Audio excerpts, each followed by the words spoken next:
Where are my people who value teachability? Where are my people who want to maximize their potential? Where are my people who want to learn and grow? Where are my people who want to literally give everything they got, every effort, and be intentional with getting every ounce of potential outside yourself into this life so that you can be on purpose, in purpose, full of purpose, fulfilled when you leave this earth? Where are those people at? There you are. Great. I'm glad you're here. We got to have a conversation. So if some of you are like, oh, this is my type of conversation, because I'm ready to level up. Are you ready to level up? Are you tired of settling for less than? Are you tired of things being worse than they should? Are you tired of things not quite being in alignment? Are you tired? Are you tired of giving all your effort and just feeling like you're not quite on point, on par? Listen, it's about getting incrementally better. It's about leaning in when somebody has something to give you that is a gift to help you. Lean in. Matter of fact, let me tell you how I learned this lesson. I learned this lesson about growth and teachability years ago when I was in high school. Shout out Hernando High School. Shout out to Anthony Jenkins. That's my coach. Stadium field named after him, Anthony Jenkins Field, the house that Anthony Jenkins built, my football coach, a mentor, a father figure, a good man.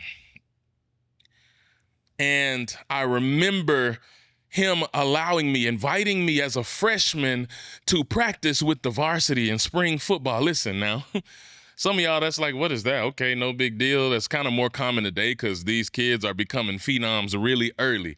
But in those days, that was an accomplishment, especially for a team that was actually legit, a winning team. And it was really a big deal. He only chose a few of us to let us come out and work out with them and just kind of put us in position to learn and grow. And boy, was it some learning, and boy, was it some growing. But I remember the day I was on the scout team. If you don't know what a scout team is, it's like the squad. It's not the squad, but it's a squad that's put in place to help the squad get better for game and show them the looks. So I was on the scout team, and I'm out there. Some of my athletes know what a scout team is, but if you don't, I just got to over-explain so everybody can be a part of this conversation. We're not going to isolate or exclude anyone. So now, if you have a significant other or husbands or spouses or just at the bar with the boys and you hear them talk about scout team, you'll know what that is now. Look, this is educational experience all the way around. But I'm out there and I am just getting whooped by the juniors, the seniors. That senior class literally went on to be the North State runners-up. They were one of the 4 best teams in all of Mississippi that year. Really, I think they were the best team, just caught some bad breaks in the North Half Championship game. Really could have been, should have been state champions. That's another story for another day.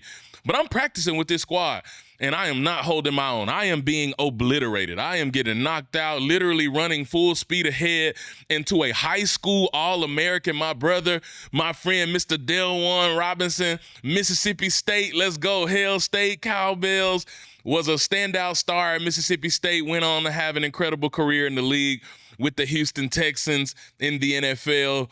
But yeah, that's the guy. As a freshman, All-American in high school, I'm running up against full speed. He is just, pow, knocking me out. And I remember going after practice. And after practice, my football coach would pull us aside. And what he would do is he had a film session for us to watch and learn, right? That's another thing. Speakers, you better get on that film session. You better record yourself saying your talks and you better watch it back. I just say that because this same principle applies basketball players, whether you're a musician, no matter what you do. If you're going to be in the eye of the public, social media content creators, record yourself and get in the habit of watching it back. In the beginning, when we first started videoing these, it was very hard for me to watch these back. It's easier now because I've gotten that much better, but that comes as a result of watching and seeing what you do like, what you don't like, how you should move, how you shouldn't move. All those things matter. Some of you are like, watching? Yeah, you can watch this. If you're listening to this, wherever you listen to podcasts, you can also watch. The visual is available. Find the visual on YouTube. Go search the Vitalize Podcast. You're welcome. You can see this beautiful shining mug and my smile, my jovial smile. It's there for you. But we had a film session, and he gets on the screen, and thank goodness it was like 2001. Because when he puts that pointer on the screen, film wasn't as clear as it is today. These kids be getting caught in 4K when they make mistakes. Well, we was a little fuzzy and grainy still in 2001. 4K wasn't quite available yet. I don't even know if 1080 was available in 2001. But So he's got this pointer, laser pointer, and he can only see a blur. It's like a blob, but he can't quite see the number clearly. Says, hey, puts the pointer and says, who is this? Who is this? I said, uh-oh. Want to put my head down. Who is this? Finally, everybody's looking at me. I got to say, that's me, coach. This is terrible, he says. Horrible. Look at that. What kind of stance is that? Worst stance I ever seen. My teammates snickering under their breath. Ha, ha, ha, ha, ha, ha. And he is just ripping me apart. Man, when I tell you I never probably been so embarrassed in my life, I was so upset. And some of y'all are like, why would he do that? You just gave him all these accolades. You just called him such a great human. You just said all these things. Listen, you don't understand. You ain't let me finish my story. Because there was a reason why he did those things. He didn't do, what was the intent or the heart behind what he did? Number one, he didn't say any of it maliciously. He was just calling what he saw. But afterwards, I was like all in my feelings and my insecurities were coming out. And, you know, everybody had their turn with the laser. So it really was no big deal in the grand scheme. That's how you learn. You learn from your mistakes if you have a growth mindset, a teachable mindset. But this is where that lesson became all too real for me because after practice, I'm ready to go. I'm trying to dart out the door. I'll never forget this. All my teammates are leaving. My mom, my ride's outside. And then as I'm trying to skate past his door without him seeing me, he taps me on my shoulder. Yes, sir. He says, hey, I need a few minutes with you, if you don't mind. Yes, sir. Okay. Step into his office. He says, hey, man. He says, I know you have some potential in you, but I just know you can do better. Okay, put my head down. He says, look, this is what I want you to do. Show me your stance right now.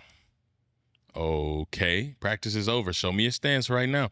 I get in my stance. When I get in my stance, he said, oh, no, look at that. So he bumps me and I fall. He said, see, you have no balance. How can you expect to succeed if you have no balance? Football is all about balance. Controlling your strength and your energy and your momentum and your force. So he says, try this instead. He literally grabs my shoulders and moves my shoulders and grabs my foot and moves my foot and my hand and shifts. It literally, physically, manually shifts my entire stance. Says, now give that a try. Said, Hut. And I'm able to move. He said, okay, how did that feel? I'm like, oh my goodness, that feels so much better. Okay, try it again. Literally spent time. You know he had a wife and kids. You know he had a family. I'm sure he was ready to get home. He did not have to do that. But he took the time to invest into me. You know what happened as a result? I come back to practice the next day, new and improved in that stance. And the next day, I was holding my own. Now, was I just whooping juniors and seniors? Absolutely not. This ain't the movie world. This ain't fairy tale. But I also wasn't just getting mollywopped and demolished either. I was holding my own. And I felt good. And I learned a valuable lesson that day, that if you will be open to coaching and teaching, sometimes we hate to receive feedback. We hate to receive constructive criticism. It's not even really criticism. He wasn't criticizing me. He wasn't making fun of me. Now, it was funny to some of my teammates, but he was never making fun of me. He was trying to identify the problem, and that would make sense why I was doing so bad. And guess what? I leaned in. And as a result of me leaning in, guess what? Things changed. I got a lot better. Guess what? I became a starter as a junior. Guess what? I became a starter as a senior. Guess what? My senior year, I was first team all-county, first team all-region. MHSAA Region 2 4A. I got plaques in the car, man. Literally, all-conference team, thanks to Coach. That's what happens when you lean in. I went from can't get right to literally award-winning, recognized amongst my peers. And that's because I leaned in. I didn't fight him. I didn't get angry. I didn't get it. Oh, my goodness. I can't tell you how many young people now, coaches want to teach them something, how to play the game right. Football, basketball, baseball, golf, soccer, track, whatever, powerlifting. And a kid want to get an attitude because somebody's trying to teach you and make you better. Stop getting an attitude. And this ain't just for the kids.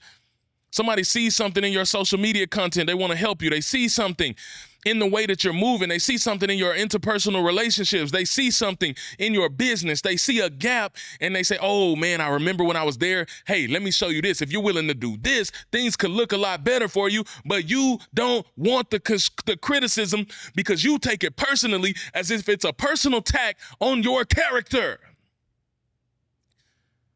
And listen, now let's keep it a buck. Sometimes people do only want to not see you succeed. Sometimes people don't want to see you win. Sometimes people do want to attack your character and tear you down. We're not talking about them. You know the difference. You know when somebody's just always got something negative to say and it's never any good and there's never a positive outcome toward the things they had to say to you. We're not talking about that small percentage of people.